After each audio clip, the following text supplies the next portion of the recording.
C'est clair et net, c'est bien compris, c'est Duel des sportifs qui arrive chez vous, mesdames et messieurs. Toutes nos excuses pour ces légers retards de 5 minutes accusés.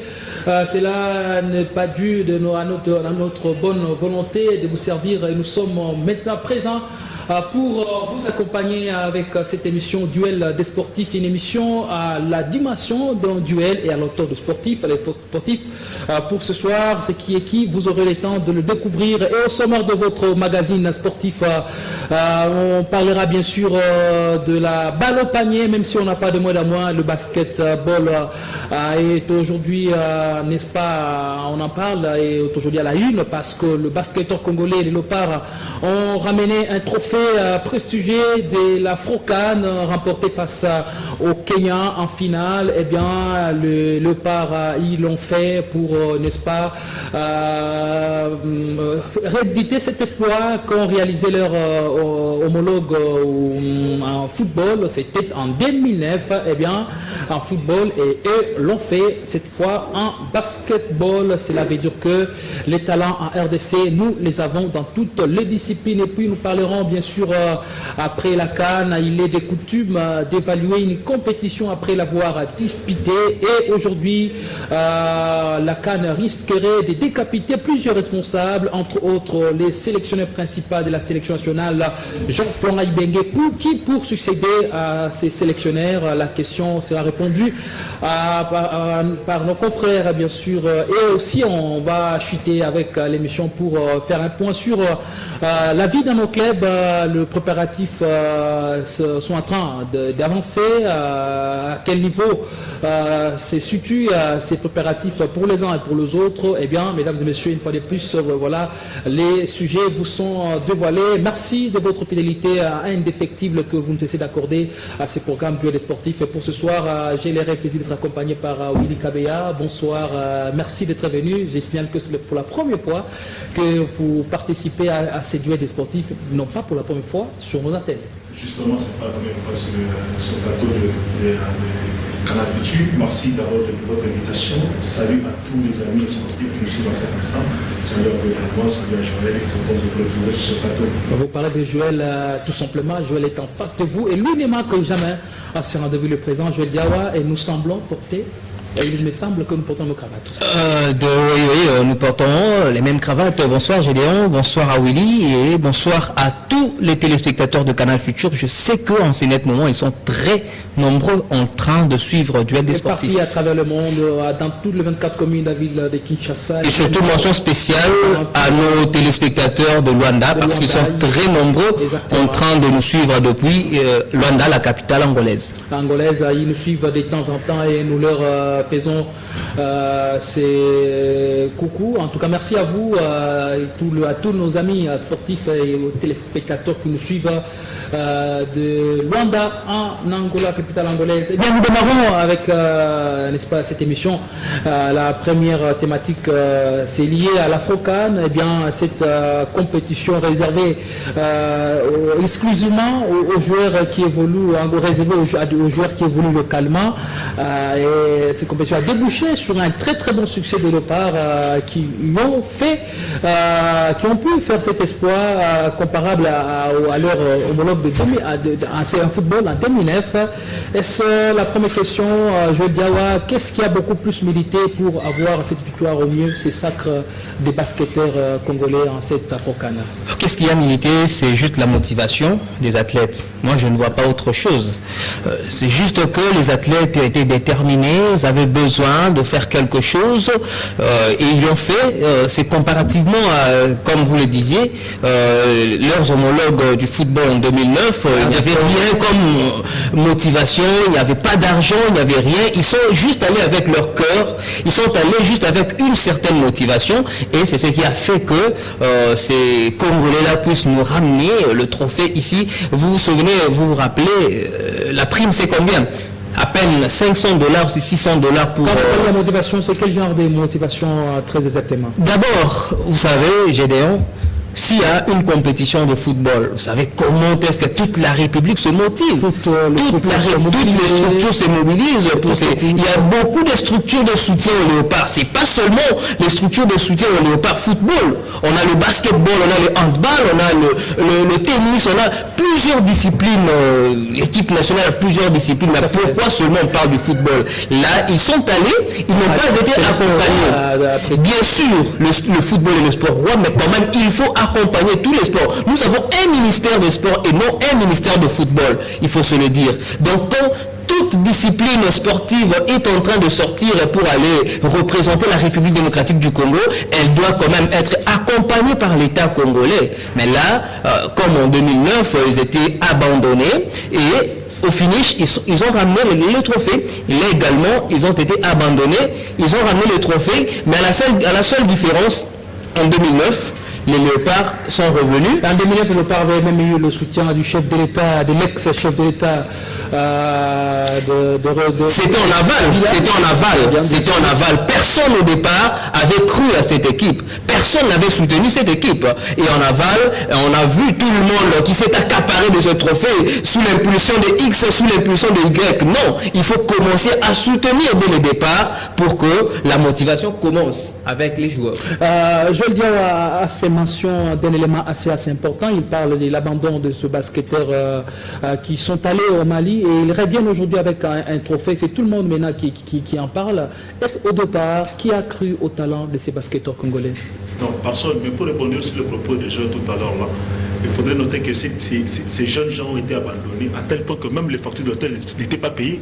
Ils ont connu des conditions de très déplorables. Une équipe nationale. Quelle que soit la discipline, c'est une équipe nationale. Ils représentent les emblèmes nationaux. On doit quand même le traiter de façon, si pas égale, mais quand même à proximité. Le football gaspille beaucoup d'argent, mais pour des résultats qu'on ne voit pas. Mais là, nous avons une discipline qui est à peine prise en charge par le gouvernement. Parce que ça faisait longtemps, sur l'ancien Premier ministre Matata, le basket n'était pas pris en charge par le gouvernement. C'est ça. Et aujourd'hui, ce sont ces jeunes-là qui nous amènent quand même du sourire pour essuyer quand même nos larmes qui ont coulé après la canne. Une canne décevante pour le Congolais. Voilà. Maintenant, là, nous avons quand même un trophée, mais ces jeunes-là étaient presque abandonnés. Mais quand ils viendront, nous verrons des gens qui vont se présenter, dire c'est grâce à eux, c'est grâce à eux. Mais quand ils partaient, je vous dis que les factures de l'hôtel... On n'a pas vu les structures de soutien. On n'a pas vu les structures de soutien. Qui ne nous trompent pas. On n'a vu personne derrière cette équipe-là. Mais quand même, les jeunes gens, il faut les féliciter. Ils ont abattu un grand travail de titans. Ils ont montré qu'il y a du talent au pays. Ce qui nous manque, c'est l'organisation. Moi, je pense que si le basketball congolais peut être organisé de la même manière que c'est dans le pays... Willy Kabela, quelle était la principale motivation pour ce basketteur congolais? Vous parlez de conditions de préparation qui n'ont pas, n'est-ce pas, atteint leur niveau maximal. Vous parlez aussi de conditions d'hébergement sur place au Mali.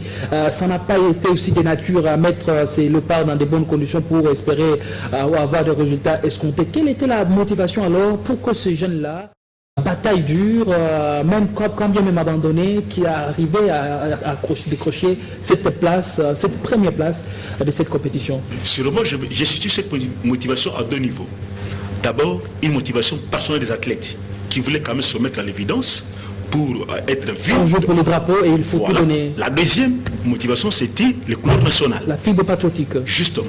Ces jeunes-là étaient motivés. Ils se sont dit, si avec les A, nous n'avons pas pu faire, mais avec les A+, nous pouvons quand même ramener du sourire à la nation congolaise. Et c'est ce qu'ils ont fait. Moi, je pense que c'est à ce niveau-là que se situe leur motivation et ils l'ont fait. Et quel avenir pour cette discipline, le basketball congolais, et principalement pour cette équipe? Parce que les joueurs qui ont fait cette prouesse, ils doivent quand même être considérés à juste valeur ou encore les encadrer dans leurs clubs respectifs pour qu'ils aiguisent davantage leurs armes et leur niveau. Quel avenir se pose maintenant pour ces basketteurs? Est-ce aujourd'hui, ces basketteurs, on peut le voir encore porter les maillots de l'équipe nationale pour d'autres sélections afin d'espérer avoir beaucoup plus encore de trophées ou encore de médailles? Premièrement, la première des choses, c'est que ces jeunes que nous avons là, c'est plus la grande partie qui intervient dans l'équipe A. C'est l'avantage que nous avons eu. C'est presque la même équipe. C'est presque la même équipe. Malgré l'absence de quelques individualités qui n'ont pas pu répondre. Quelques expatriés également. Qui sont expatriés. Mais là, c'est presque l'équipe A qui a joué. Et moi, je ne vois pas du tout notre pays organiser actuellement cette discipline. Parce que je ne vois même pas le projet de remettre ces disciplines dans de bonnes conditions, la remettre au top niveau. N'oubliez pas que dans les années 90... Est-ce que le succès ne va pas interpeller? Non, le succès n'est pas interpellateur. Nous avons vu avec le football, après avoir remporté le champ en 2009, nous sommes allés dormir. Il fallait attendre 2016 pour le remporter. Maintenant, qu'est-ce qu'on a encore? Qu'est-ce qu'on fait? Nous, par moment, les succès nous endorment, ne nous permettent pas de pouvoir remonter le niveau de nos championnats et de voir les conditions de travail, améliorer pour monter de plus en plus. Nous, par contre, après le succès, nous dormons et c'est tout. Et on croit que le travail a été fait. Une très belle équipe que vous avez pu suivre durant tout le parcours. Une équipe qui n'a pas laissé un goût âcre durant tout son parcours à cette Afrocan. Les chiffres les démontrent, puisqu'on a sur 396 paniers marqués contre 320 seulement encaissés. Aucune défaite. L'équipe est allée de victoire en victoire. Une belle équipe qui a besoin d'être bien encadrée pour avoir encore beaucoup plus de trophées. Avant de répondre à votre question, je rappelle rapidement les rencontres de la RDC. On a commencé lors de la première journée, c'était contre le Kenya, l'équipe avec laquelle on a joué la finale, et la victoire était congolaise sur 82 paniers à 65. Le deuxième match, c'était contre le Nigeria, et on a également gagné 81-55. Les chiffres sont assez clairs. En quart de finale, on a joué contre le Tchad, on a battu le Tchad par 67 à 60. L'écart de 5 ou 6 points. 7 paniers, voilà. En demi-finale, on a joué contre l'Angola. Vous savez, l'Angola est l'une des meilleures nations de basket en Afrique. On est parvenu à battre cette équipe angolaise par 78 plutôt. Vous voyez quand même les prouesses de cette équipe. Et puis en finale contre le Kenya encore, 82-61. Cela veut dire que les jeunes étaient très motivés pour aller chercher ce trophée. Mais si je reviens en arrière, comment est-ce que cette équipe a préparé cette compétition? Vous savez, le basket, le tournoi s'est joué dans une salle fermée. Donc un palais des sports. Palais des sports, une salle fermée. Mais vous connaissez les conditions dans lesquelles ces joueurs-là se préparent ici au Stadium des Martyrs. Le Stadium des Martyrs n'est pas fermé. Quand vous jouez une compétition dans une salle fermée et vous vous préparez dans une salle qui n'est pas fermée, ce ne sont pas les mêmes conditions. Ce ne sont pas les mêmes conditions. Ces joueurs-là se sont préparés avec des conditions très très difficiles. Alors, par rapport à l'avenir, c'est quoi? Il ne faut pas voir le président de la République partout. Non. Moi, je fustige ce comportement. Le président de la République doit venir à notre... Non. Quand même, le président de la République a fait un message de félicitations. Quitte au ministre des Sports. C'est le premier citoyen, parce que l'équipe nationale a le soutien de tout un peuple. Sûr. Et quand on voit le peuple, le premier citoyen, c'est le président de la République, et qui est de ce point le premier sportif. Le président de la République a déjà adressé un message de félicitations. Maintenant, c'est au ministère des Sports de chercher comment est-ce qu'il peut prendre en charge ces athlètes-là. Monsieur le ministre, et là il est en train de nous suivre, s'il peut se saisir de ce dossier, il peut s'occuper non seulement des athlètes, mais de l'avenir du basket de la RDC. Vous savez, la dernière fois qu'on a gagné un trophée continental, c'était en 1974. C'était les dames qui avaient gagné. Depuis, rien du tout. Et là, quand même, les hommes nous ont amené un trophée en 2019. On doit quand même chercher des stratégies. On doit s'asseoir pour chercher comment est-ce que nous pouvons réorganiser cette discipline qui est quand même la deuxième discipline la plus suivie en République démocratique du Congo après le football. Alors, cette discipline a besoin d'être en tout cas revisitée, avoir les mesures qui seront applicables pour booster cette discipline. La balle au panier, le basketball qui est l'une des disciplines les plus prisées en République démocratique du Congo. On va chuter parce que le temps est en train de nous pourchasser. Quand même, la RDC est en train de lancer un message fort en disant que voilà, c'est un réservoir de talents. On a organisé le championnat d'Afrique des Nations, le CHAN en sigle. La RDC a remporté et cette fois-ci c'est l'Afrocan. La RDC est toujours au sommet de l'Afrique. Ça veut dire qu'on a une réserve de talents inépuisable. Et si toutes les intelligences, toutes les énergies sont mises ensemble, on peut espérer encore faire flotter davantage ces pays. Oui, sûrement. C'est là où j'ai dit que nous avons la chance d'avoir des talents un peu partout dans tous les domaines sportifs dans notre pays. Quand vous remarquez, souvent, je disais que la RDC a la chance de remporter les premières compétitions nationales et internationales ou africaines organisées qui ne concernent que les équipes et les joueurs évoluant au pays. Ça a été le cas avec le CHAN, première édition remportée. Maintenant, c'est la FroCAN, première édition remportée. Ce qui veut dire qu'au pays, nous avons un réservoir de talents, mais qui ne sont pas bien exploités. Joël venait de faire allusion au terrain même d'entraînement. Je vous dis que dans ces salles-là, on joue sur du parquet. Mais ici, c'est le tartan. C'est le béton d'ailleurs. C'est le béton. Il faut préciser. C'est du béton. C'est de bonnes conditions. Avec tous les risques. Voilà, de se blesser. Oui. On a vraiment du mal à mieux s'exprimer. Et même les dames qui préparent la même compétition en version féminine, je vous informe, qu'ils avaient du mal à s'entraîner la semaine passée. Pourquoi? Parce qu'au même moment, il y avait une compétition de judo qui s'est jouée sur le stadium. Le stadium réservé au basket. Donc voilà que c'est au ministre et au comité olympique congolais de faire leur travail, de chercher à ce que chaque discipline soit mise dans de bonnes conditions afin que demain nous puissions récolter des résultats beaucoup plus formants que ceux-ci. Parce que sinon, on va rentrer dans le rang et oublier que on va commencer à nous dire nous avons gagné la première édition de la FroCAN. Comme c'est le cas en football. C'est l'histoire. L'histoire. On ne veut pas évoluer, on ne veut pas améliorer. Et peut-être les enfants qui vont venir, ils ne sauront même pas que la RDC va emporter la FroCAN. Je vais dire très rapidement, on va chuter. Ça veut dire quoi? Même si la couronne raflée par les léopards ou ces sacres est un peu paradoxal en raison des conditions de préparation et même d'émergement, ça veut dire quoi? Nous avons plus de talents locaux, ou encore il faut continuer à faire confiance aux talents locaux, ou faire encore ces mixages-là avec l'expertise, avec les joueurs. Le mixage a été puisque lorsqu'on fait le mixage, parfois on n'a pas le même résultat, mais quand ce sont les joueurs qui évoluent localement, c'est une forte équipe. Et là, même avec le par senior football, bien sûr, les locaux en football, ils sont encore beaucoup plus aguerris que lorsqu'on fait le mixage avec les locaux. Le mixage a été toujours important parce que on a besoin de l'expertise. Alors ça veut dire quoi, ce mixage-là et les résultats qui Non, attendez. Là, ils sont en train de jouer entre eux, les athlètes du continent. Mais quand il faut jouer, par exemple, l'afro-basket, il y a d'autres nations qui font appel également à leur internationaux. Que faut-il faire? C'est juste l'organisation. On doit être bien organisé, on doit mettre les moyens parce que partout, le sport aujourd'hui c'est de l'argent. Vous ne pouvez pas me dire qu'on allait seulement vous jouer comme ça. C'est pas le sport des années 60-70 où on jouait pour le plaisir. Non, le sport aujourd'hui c'est le business. Si vous mettez de l'argent, je crois que là vous allez gagner des trophées. C'est la même question en 30 secondes. Cette différence elle se situe à quel niveau? On a tendance qu'avec le départ, avec les joueurs locaux, on a plus de résultats que lorsqu'on fait un mixage. Oui, justement, on a des résultats parce que c'est ce que je veux dire. Les autres, ils comptent plus sur les expatriés que sur les nationaux. Vous voyez par exemple l'équipe angolaise ou l'équipe nigériane, ce sont des équipes qui comptent plus sur les talents expatriés. Oui. Alors nous n'avons pas des talents expatriés. Oui, ils sont peu nombreux. Il y en a même qui sont trop exigeants, qui ne veulent pas jouer. Ils ne viennent pas. Bon, il faut les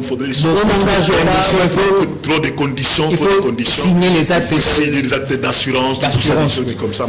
Mais pour les locaux, quand même, ils sont là, ils sont disponibles. C'est une question qu'on les mette dans les bonnes conditions. Ils vont faire parler d'eux sur toute l'Afrique.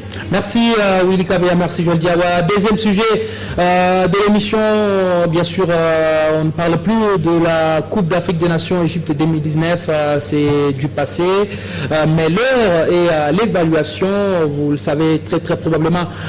Il est de coutume d'évaluer une compétition ou une phase finale d'un tournoi après l'avoir disputé, et la CAN 2019 pourrait ainsi faire décapiter plusieurs responsables, entre autres les sélectionneurs Jean-Florent Ibenge. Son avenir s'épose. Florent Ibenge sera toujours à l'équipe nationale ou encore il va encore bénéficier d'un autre mandat pour engager l'équipe nationale pour d'autres échéances à venir? C'est la question qui sera répondue par Willy Kabea et Joël Diawa. qui procède à Florent Ibenge. Il y a des noms déjà qui sont en train de circuler. On parle de Claude Makelele, de Chaba Inonda et tant d'autres noms qui ne font que, en tout cas, ramener la conversation à sec. Et ce sont des profils qu'il faut pour avoir pour aujourd'hui l'équipe nationale. En tout cas, Gédéon, c'est trop marrant quand j'entends les noms qui circulent pour reprendre cette équipe nationale. On me parle de Claude Makelele. Si je veux parler du parcours de Claude Makelele, on est en train de voir Claude Makelele comme joueur. Il a été grand joueur, il a joué à Chelsea, au Real Madrid. Mais son parcours en tant qu'entraîneur, vous le savez, il a été chassé du Bastia parce qu'il n'avait pas le niveau. Lui-même, il a reconnu qu'il n'a pas le niveau. Il devait rentrer pour aller étudier. Et là, il a été engagé au KS Open en Belgique. On a vu les résultats. Il n'a pas su construire une belle équipe.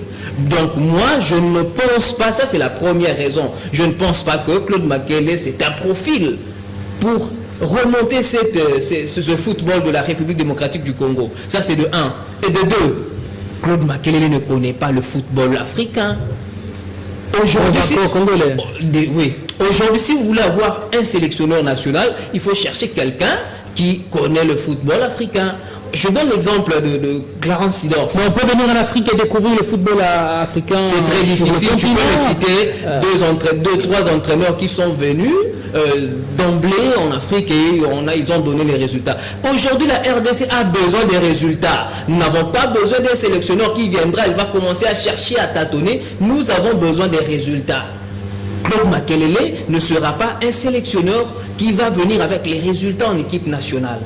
Nous sommes en train de critiquer Florent Ibenge injustement ici, mais il faut quand même être reconnaissant. Regardons d'où nous venons, là où Florent Ibenge a pris cette équipe nationale et là où nous sommes aujourd'hui. Bien que on n'a plus de reconnaissant veut dire on doit le garder. Je ne suis pas d'accord que Florent Ibenge puisse rester parce qu'il est en train de subir injustement les critiques. Il doit aller se reposer. Il doit s'occuper de son équipe de l'AS Vita Club. Parce que là, avec cette équipe nationale, il y a des critiques partout, il y a des conflits partout. Vous vous souvenez, il a eu même des conflits il y a avant le début de la Coupe d'Afrique des Nations avec le président de la fédération. Même avec les anciens léopards, ça ne tient pas. Donc, c'est un détail assez pompé. On revient plus sur ces feuilletons. Bien sûr, c'est la CAN et on est en train d'évaluer. Cette CAN fera partie beaucoup des responsables et parmi ceux qui sont visés, il y a le staff technique, principalement le sélectionneur Jean-Florent Ibenge. Doit-il partir ou si oui, qui pour le remplacer? Et c'est lui qui viendra remonter la pente de repart congolais football. D'emblée, je suis de ceux-là qui pensent que Florent Ibenge doit partir. Je suis de ceux-là qui pensent qu'il doit partir. Il a fait son temps. C'est le moment de pouvoir rendre le tablier, laisser la place à quelqu'un d'autre. Certes, il a fait... Lui-même il a réalisé sa performance, mais on ne va pas dire que Florent Ibenge a réussi. Florent Ibenge, en arrivant à la tête de cette équipe nationale, s'était fixé... Il n'a pas reçu, le bilan a été mitigé, complètement négatif. Non, pas complètement négatif. Il s'était fixé pour objectif de remporter au moins la CAN 2019. Étape par étape. Non, ça c'est Florent Ibenge. On ne parle par étape. Là où il a pris l'équipe nationale et là où il a amené l'équipe. Non, j'ai dit, un sélectionneur national est confirmé ou est maintenu à la tête de la sélection sur base des résultats, pas sur base d'un projet. Certes, il avait un projet qu'il avait laissé à la fédération pour 3 ans, qui dans 3 ans ou 4 ans, il devait remporter une CAN et puis participer à la Coupe du Monde. Mais sur ce point-là, il n'a pas réussi. Et s'il n'a pas réussi, il doit rendre établi et partir. Mais s'il faut le remplacer, il faut quelqu'un qui va faire mieux. La réalisation des projets doit aussi... et aussi tributaire des moyens. Justement, j'allais en venir.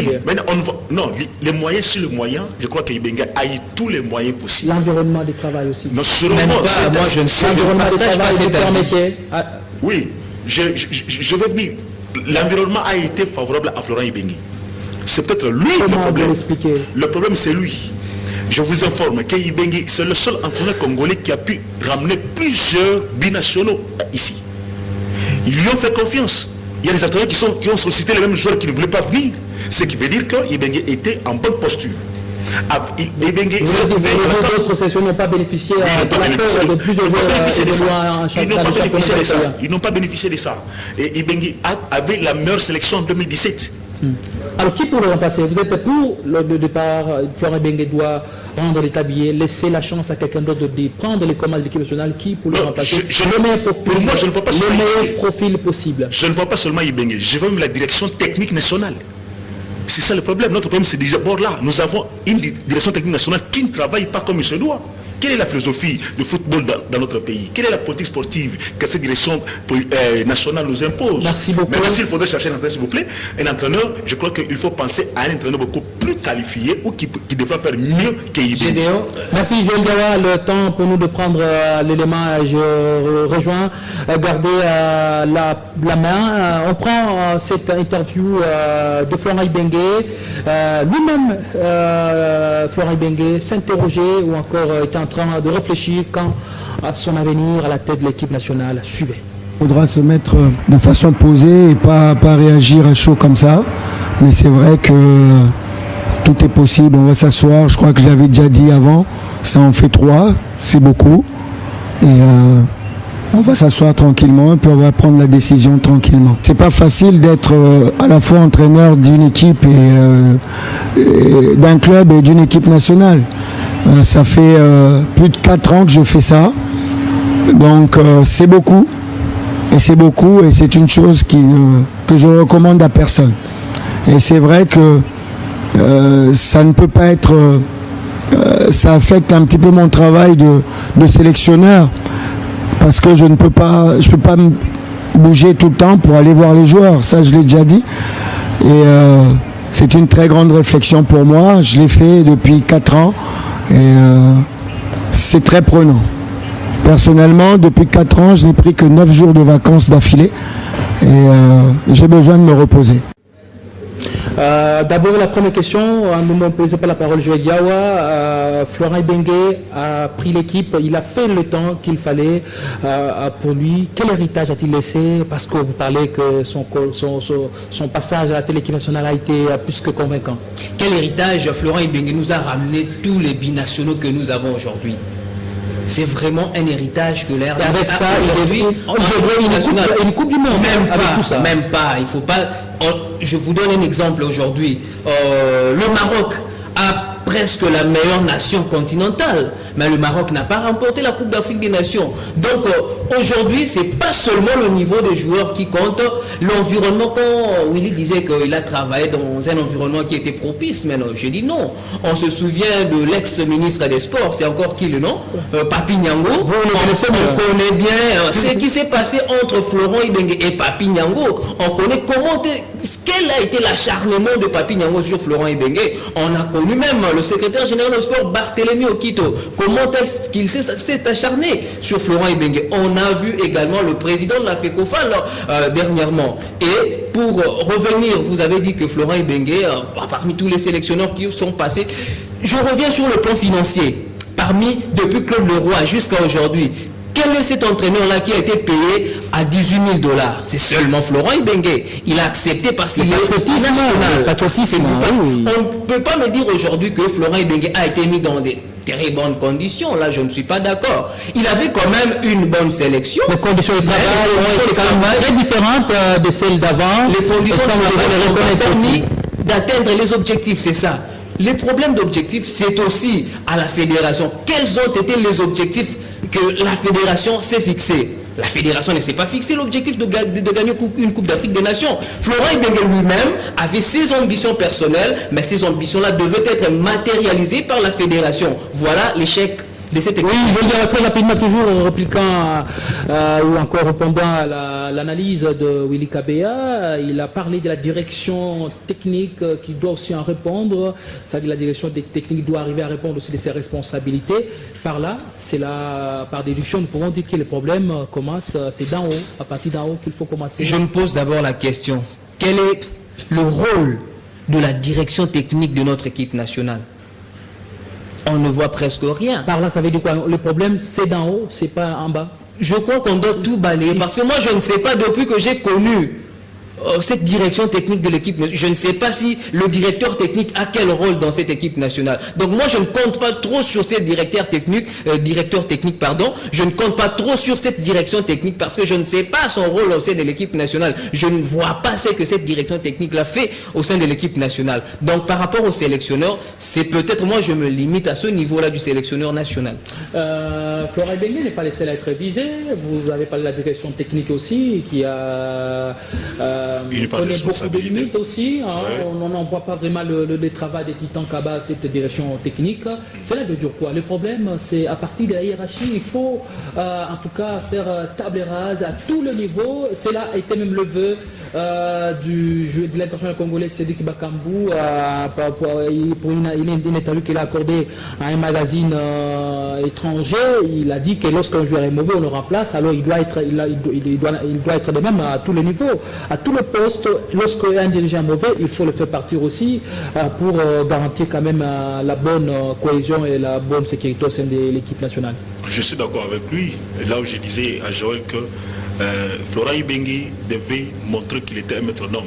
On a senti qu'aujourd'hui, il est dit qu'il n'est plus l'homme de la situation. Ça, c'est Dixit Cédric Bakambu. Mais lui également, Cédric Bakambu n'est pas l'homme de la situation. On a compté sur lui, on n'a rien vu de spécial. Il est le meilleur buteur, hein, pour l'instant, le meilleur buteur de l'équipe nationale avec 3 réalisations. Et il avait encore beaucoup plus d'ambition, peut-être de dévancer celui qui a été buteur de la CAN, Igalo. Je veux bien.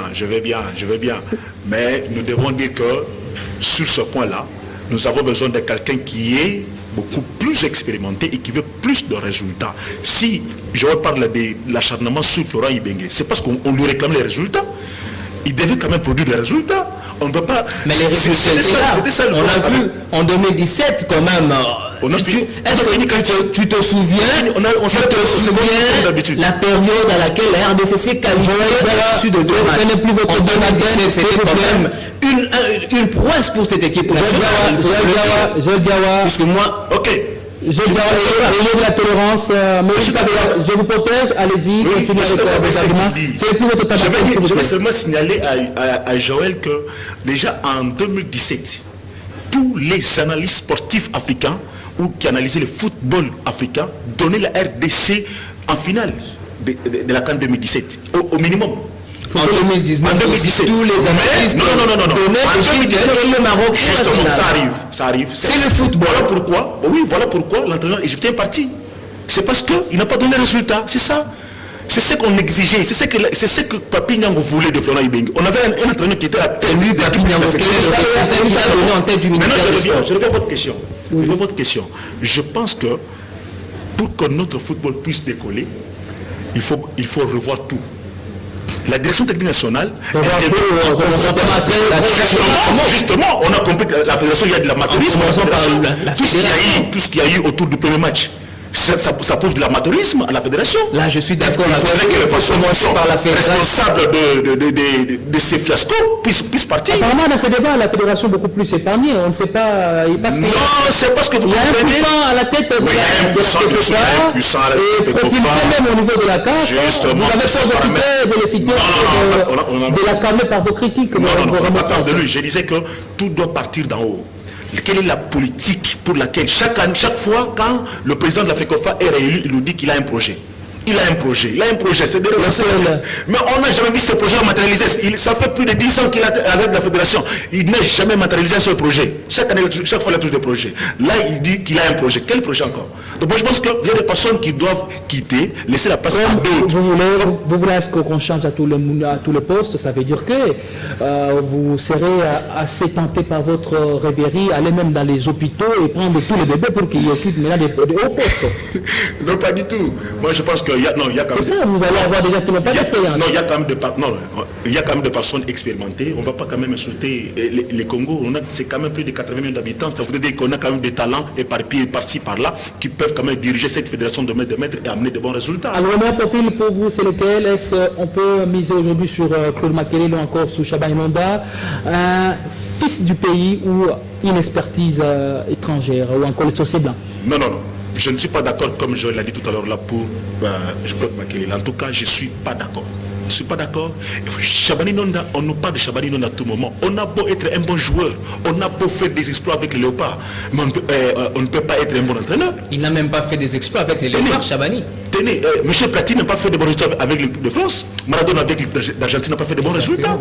Donc on ne va pas dire que Chabani Nonda, parce qu'il a été l'un des meilleurs buteurs de l'équipe nationale, qu'il sera un bon coach. Non, je pense qu'il faudrait chercher un sélectionneur qui a l'expérience d'abord, de la maîtrise du football africain, parce que le football africain a beaucoup de caprices, beaucoup d'exigences, qu'il est différent du football européen. Et s'il faut les trouver, il y en a, ils sont nombreux qui attendent d'autres la main. Il suffit seulement qu'on lance l'appel à candidature, on en verra, ils sont nombreux qui veulent prendre cette sélection nationale. Et puis aussi, il n'y a pas seulement l'entraîneur, mais moi je pense aussi qu'il y a aussi des joueurs qui ne méritent plus d'être convoqués à l'équipe nationale. Donc je pense que ça, c'est le travail d'un sélectionneur. C'est pourquoi j'ai dit tout à l'heure que tout doit être revu en partant de la fédération jusqu'aux joueurs. Alors, Florent Ibenge, si aujourd'hui Florent Ibenge, son départ a été confirmé de la tête de l'équipe nationale, qui exactement pour le remplacer? C'est lui qui sera l'homme de la situation, comme le veut bien Cédric Bakambu, pour arriver à remonter la pente. Ce sera qui, pour vous, le meilleur profil pour l'instant? On doit faire un appel à le nouveau sélectionné qui arrivera, la nouvelle tête qui sera là, ne va plus connaître le même environnement Mossad, les conditions de travail qui ne seront plus réunies, et nous allons encore revenir sur ce qui avait été déjà dit. Gédéon, vous vous souvenez, Claude Leroy entrait lui-même, intuit et personnel, jusqu'au bureau du président de la République pour aller réclamer son salaire. Il allait seul. Aujourd'hui, dites-moi, est-ce que Florent Ibenge pouvait avoir ce pouvoir d'aller auprès du chef de l'État pour aller demander? Peut-être à une certaine période, il faut chercher des sorciers blancs qui peuvent venir, et la fédération va commencer à respecter cette personne-là. Aujourd'hui, l'expertise locale en dehors de Florent Ibenge, franchement, moi je ne vois pas un sélectionneur qui peut prendre cette équipe nationale. Donc il faudra aller chercher ailleurs. Merci, il faudra aller chercher ailleurs. Sinon, il y a encore beaucoup à dire sur ces sujets.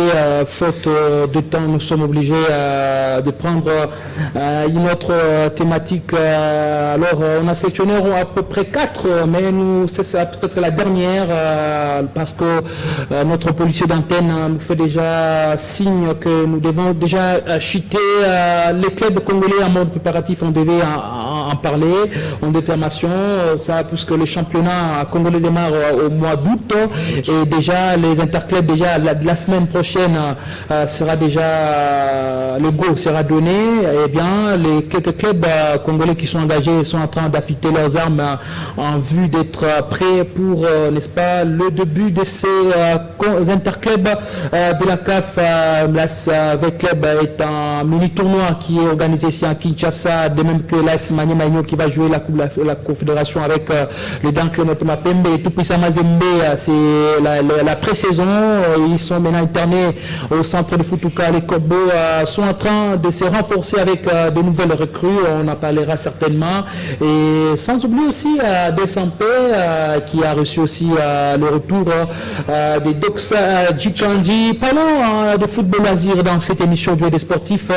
Le tournoi Jeune Talent Forever est en train d'être vécu, ou encore de se jouer, d'être organisé ici en République du Congo, à Kinshasa. Eh bien, je dis vous qui êtes prêts, quels sont les objectifs pour ce tournoi Forever? Bien sûr, même si vous nous avez préparé un élément que nous aurons à suivre d'un matin à l'autre. Quels sont les objectifs assignés pour ce championnat ou ce tournoi Jeune Talent Forever? Déjà, nous sommes pendant les vacances. Il faut le retenir, ça c'est de 1. Et de 2, il y a les équipes de jeunes qui sont en vacances. Et c'est dans cette optique-là que l'initiateur Eric Mavungu, qui avait voulu rassembler les jeunes du Moamba, oui, c'est plus organisé pour les jeunes du Moamba, toutes les communes du district du Moamba qui sont en train de disputer ce tournoi. C'est dans l'objectif juste d'encadrer les jeunes pendant cette période. En tout cas, on n'aura pas vraiment le temps de l'expliquer. Aujourd'hui, on a eu 3 matchs à l'ouverture et les 3 matchs se sont soldés sur les matchs nuls. La première sortie, c'était 2 buts partout. La deuxième, 1 but partout. Et la troisième, 1 but partout. Je peux revenir, même après l'élément. Je crois que je pourrais revenir sur les noms des équipes qui ont disputé. Question libre à vous, à l'un d'entre vous de choisir comment on appelle les habitants du Moamba. C'est pas. C'est une question. Les habitants du Moamba. Il faut faire des recherches que les habitants du Moamba peuvent nous aider. Bien sûr, ce tournoi Jeune Talent Forever et bien sûr pour les habitants du Moamba, ils doivent se retrouver avec ces moments de détente, de vacances, et bien sûr c'est tournoi pour eux. Suivez les explications de l'initiateur de ce tournoi au micro de Joël Diawa. Encadrer les jeunes footballeurs pendant les vacances, c'est l'objectif poursuivi par ce tournoi dénommé Jeune Talent Forever. Un tournoi qui réunit les joueurs cadets de moins de 14 ans des différentes communes du district du Moamba. Le go du tournoi a été donné ce lundi au terrain méfait de la commune de Lemba. En match d'ouverture, le cercle sportif vital du quartier Mbanza Lemba a fait jeu égal de 2 buts partout face à l'Est Benel. L'autre match nul a été enregistré lors de la deuxième sortie. 1 but partout, c'est le score qui a sanctionné la rencontre entre le FC Mangala, une autre équipe du quartier Mbanza Lemba, et le CF Edbac. Malgré la volonté qui anime les organisateurs, ces derniers restent butés par le sérieux problème financier. C'est dans cette optique qu'un appel a été lancé à tous les mécènes du sport, non seulement du Moamba, mais également de toute la République démocratique du Congo, pour venir au chevet de ces volontiers qui se démènent pour l'encadrement de la jeunesse.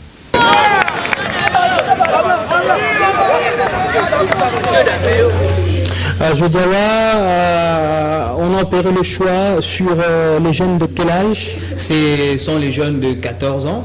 14 ans, de 10 à 14 ans. 16 ans. Oui, oui. Non, de 10 à 14 ans. C'est ça.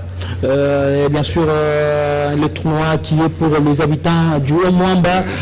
J'étais en train de rappeler, il y a une question qui reste pendante, les habitants du Moamba certainement.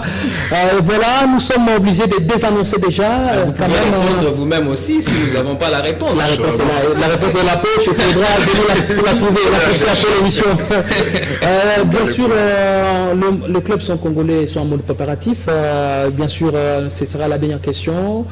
Vous pensez que l'année prochaine ou encore cette saison, il y a de quoi espérer avec nos clubs qui sont en train d'aiguiser leurs armes?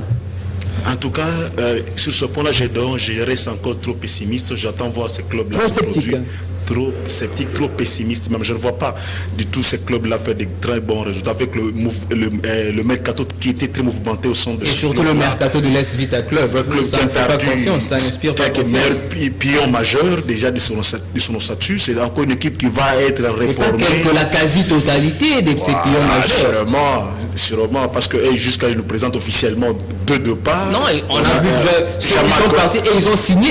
Ils ont commencé les entraînements. Il faut être juste, il faut dire la vérité. Non, officiellement, ils nous parlent de 2 joueurs qui sont partis. Mais on voit, les autres sont traînés là-bas, donc ils sont déjà partis. Voilà, donc un club qui a connu beaucoup de départs, c'est pas seulement un club, des SMP qui a recruté beaucoup, son maître nom est parti, donc c'est quand même des équipes qui vont se réformer. Bon, on va essayer de voir, on croise les doigts, s'ils peuvent atteindre la phase de poule, ce serait vraiment le plus grand résultat pour eux. Voilà, pour l'instant aussi, nous n'allons pas croiser les bras, nous allons continuer à travailler parce que c'est chaque jour que nous sommes toujours au service de la nation congolaise. Mesdames et messieurs, cette émission Duel des sportifs touche complètement à sa fin, une émission à la dimension d'un duel et à la hauteur de sportifs. Les sportifs, c'était aujourd'hui, Joël Diawa, merci d'être venu. Et en face de lui, c'était Willy Kabea qui a participé pour la première fois à ces numéros des duels des sportifs. Non pas, c'est la première fois sur nos antennes et ce ne sera pas la dernière. Avec la même dose de plaisir, Binatib Gédan, je fixe rendez-vous pour la semaine prochaine avec la même dose de plaisir, avec la même ambiance. À la riche finale, on avait Maltis Kedige, on avait Charlie Kachama à la prise de vue, Trésor Zimambou et assisté par Gabriela Kimbourg que vous allez retrouver, si je ne me trompe pas, à l'édition de 20h. Juste, portez-vous bien et Inch'Allah. À tout à l'heure.